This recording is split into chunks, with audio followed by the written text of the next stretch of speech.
Here's a thing you're really going to like. It's one of my favourite things to eat. It really is. It's called Farinata, and it is a chickpea pancake. There are versions of this all over the world. In India, they do thin, big, thin ones, and they are dosas, which we've all heard of. But in Italy, they call these pancakes, which are slightly thicker, sometimes thicker than that, Farinata. And they've got rosemary in them, which gives them a lovely savoury flavour. And this one has got little spoonfuls of really slowly caramelised onions on it. You can put all sorts of things on the top of these. You can put artichokes, you can put sun-dried tomatoes, roasted vegetables, other roasted vegetables. A bit like a pizza really, but without the cheese. But of course you can put the cheese on after you've cooked it. They are so versatile, and they are made with chickpea flour, which is high in protein, high in fibre, which of course is good for our guts, low in carbohydrates. So it's a really good way of bulking up your meals and giving it a sort of carby sort of feel without adding carbs. Gluten-free. It's vegan because I use olive oil. You know, there's nothing that's wrong with this, to be honest with you. I had this first in Cornwall from a deli where they sold it by the slice, and I never forgot it. And I didn't know what it was called. I couldn't remember what it was called, but I Googled and Googled and Googled, and I finally found it. And since I found it, it is an absolute staple. So I'm going to show you how to make it. It's really not difficult. I'll put a link to the gram flour that you can get from Amazon. I hate to say that, but it's true, because some supermarkets have the gram flour and some supermarkets don't. So in case you can't find it in the supermarket, Waitrose do it, but in tiny little boxes. That's no good. You want a great big bag. I will put the link down below. I hope you enjoyed this, and I really hope you have a go. Okay, I'm going to mix my batter in my NutriBullet, as I often do. We're using gram flour, as you saw there, extra virgin olive oil, pepper, sea salt, freshly picked rosemary. You can use dried if you'd like. Start by putting the gram flour or chickpea flour in the NutriBullet. You don't have to do it. You could do it with a whisk and a bowl if you want to, but I just find it gets a bit lumpy, and it just makes it nice and smooth. So you want 2 cups of gram flour. And this does fill the NutriBullet and go all over the place, of course. Then I'm going to add 2 tablespoons of oil.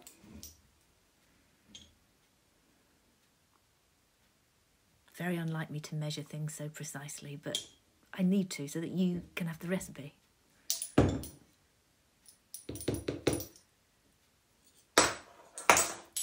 A teaspoon of salt.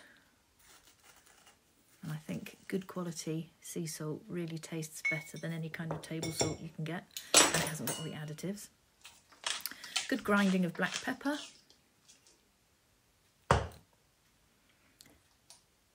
And 2.5 cups of water.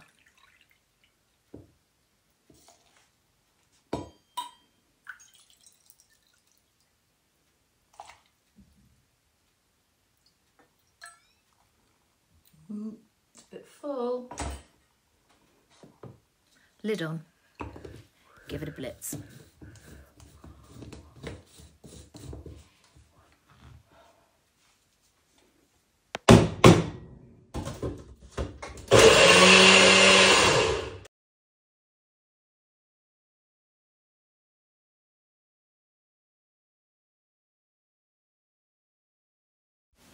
Once you've got a nice smooth batter, chop up enough rosemary to make about a tablespoon. You can have as much as you want really, but I like about a tablespoon, it's enough. Chop that nice and fine.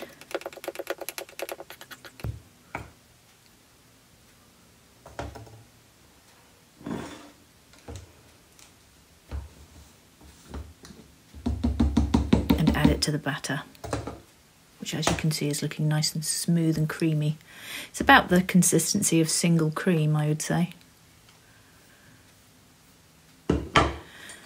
And now you're going to leave that for 4 hours if you can. It's quite a good thing to make in the morning before you go to work, so it's ready for when you get home. It doesn't matter, you can't over leave it. You can put it in the fridge overnight if you'd like, but that infuses the rosemary flavour. A good cast iron pan is what I tend to use for this. It just helps get it nice and crisp, and I just like cast iron. I think it's a really good cookware. You don't have to use it. You can use any frying pan as long as you can stick it under the grill. Then I put some olive oil in there, and it's always extra virgin. I don't care what anyone says about virgin, extra virgin. I just use extra virgin for everything. Then I realised I'd put too much in, so I've had to take half of that out. You don't want too much oil. And then wait until that starts to smoke a little bit.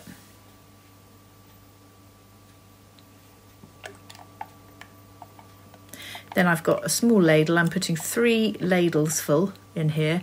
You want about, I'd say about 3 times the amount that you'd put in for a pancake, an ordinary pancake day pancake. Because it's not a little thin pancake, it's a thicker one.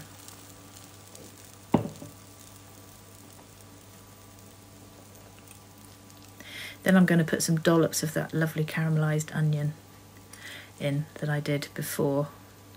God, that's so lovely. It's sweet and unctuous. So a little bit of a splattering around of those dollops. And while I'm doing that, the base is beginning to cook. The edges are beginning to cook.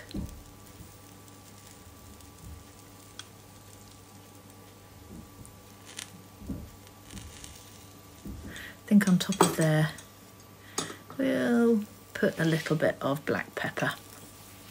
Who doesn't like a bit of black pepper? Well, I do anyway.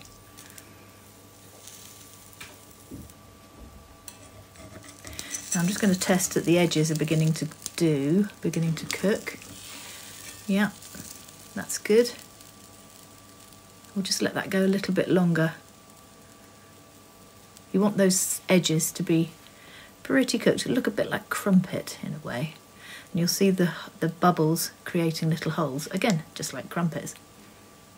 And once you've got to that point, then you're kind of getting ready to stick the pan under the grill to finish off the top bit. So you see that edge is really beginning to look like it's cooked properly now.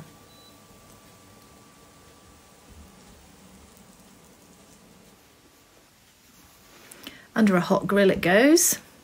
I had that preheating.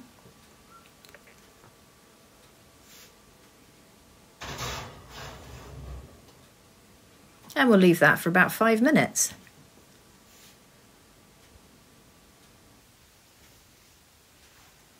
Let's have a look.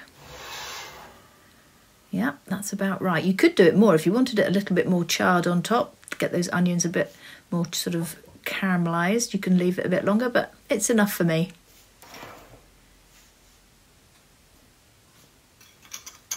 Of course, it's got a little bit stuck. Of course it has. It's like the first pancake that you do on pancake day. Usually gets stuck, the first one. I had enough mixture to do 2 of these pancakes. And this was the first one.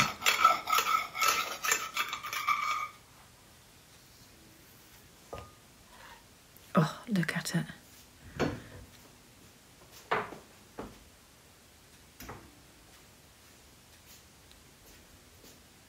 Right, let's cut it up so that we can have a taste. Of course, I cut it up really awkwardly. I don't know why I did that.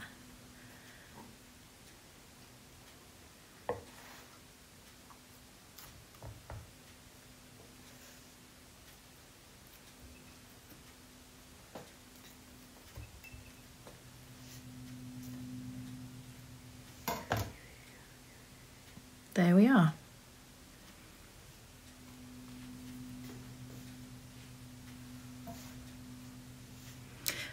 It's taste time, and I'm going to use some of the Jerusalem artichoke ferment that I made, which is so lovely. And you can see the depth of that pancake. It's quite soft in the middle and crunchy on the outside. So let's put a little bit of that on there. Give it a try.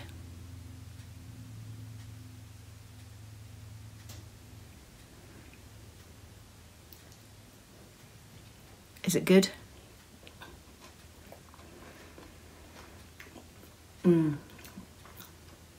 Another triumph.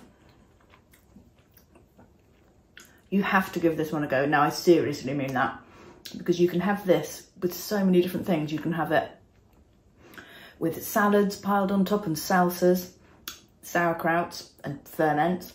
You can have it with your curry. You can have it with Italian food with a tomato sauce maybe on top. You can have it at your barbecue. Oh my God, at your barbecue with all your grilled meats, if that's what you want to have. It goes with everything. It's like a sort of, it's a bread substitute really, I suppose. And those little doubles of onion are little soft, sweet nuggets of joy. So I really recommend you put those in. Oh, I'm sorry, I'm just going to have to finish this piece now. See you soon.